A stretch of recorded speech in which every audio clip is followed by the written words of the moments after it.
I'm responsible for leading the extraordinarily talented team of people that provide care to the almost 12,000 people that we employ. And those 12,000 people are providing care to more than 600,000 New Zealanders.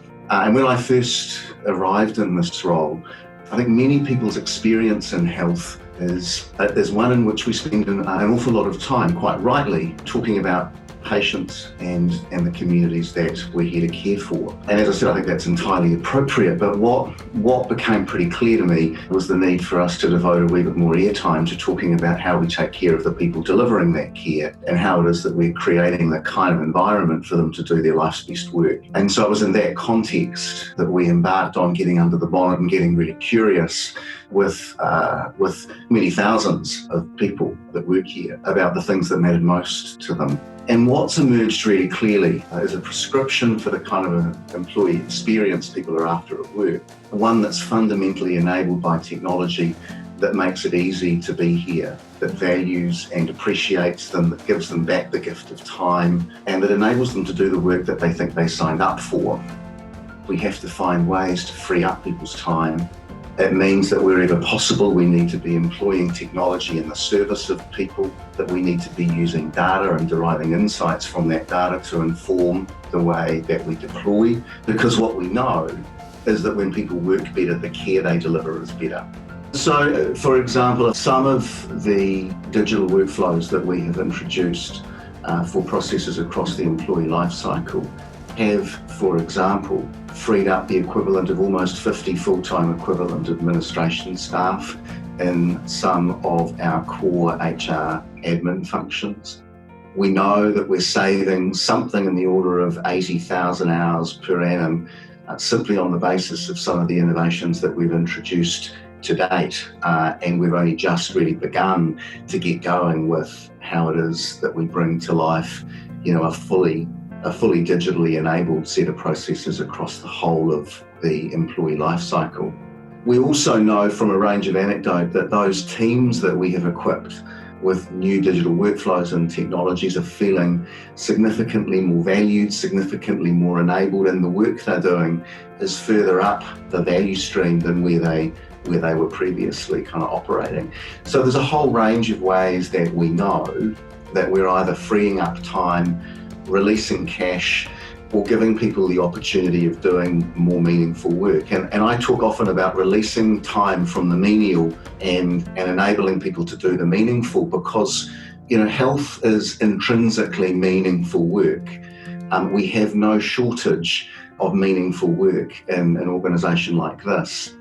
What's also, I think, been really tricky is rebuilding trust and confidence in an HR function that didn't enjoy a lot of trust and confidence out in the organisation. What we've focused on doing is delivering what we say we'll deliver. And I think it's fair to say that we have made progress at the pace of trust. Trust is the currency that organisations like this, kind of operate with. And so as we've delivered what it is that we said that we would deliver, so people have been willing to believe that there might very well be a better future that we can help them bring to life if they partner with us in new and different ways. The other challenge that I suppose I'm mindful of is that there's not a lot of latent capacity in many organisations today, but certainly in a healthcare organisation like ours. We have unrelenting demand for many of our services, unprecedented levels of need, whether that's for physical or mental health services. We've just navigated another winter with unsurpassed levels of need in our acute hospitals. And so in that context, there's not a lot of headroom for people to participate in some of the kind of co-design and innovation that's necessary for bringing different kinds of solutions to life. And I think the real challenge to have to navigate is the risk of codifying, currently inefficient manual ways of working into a digital solution and then kidding yourself that actually you've delivered a better outcome. We've needed to be really vigilant about avoiding, the kind of risk of dressing the past up and presenting it as the future.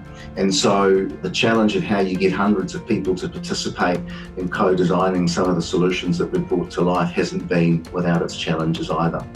One of the most profoundly important lessons I've learned about the journey that we have made so far is just how much thrust it takes to break free of where it is that you've come from.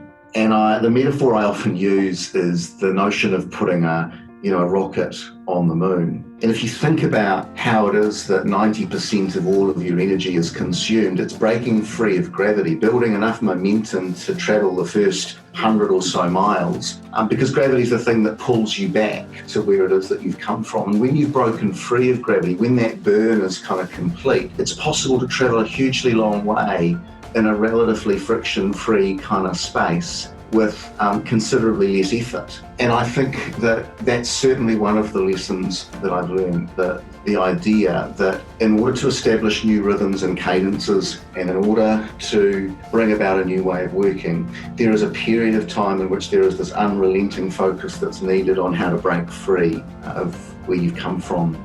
A second lesson I've learned is that fundamentally, if technology is conceived as a solution to a technology problem, then you'll end up getting to the wrong place.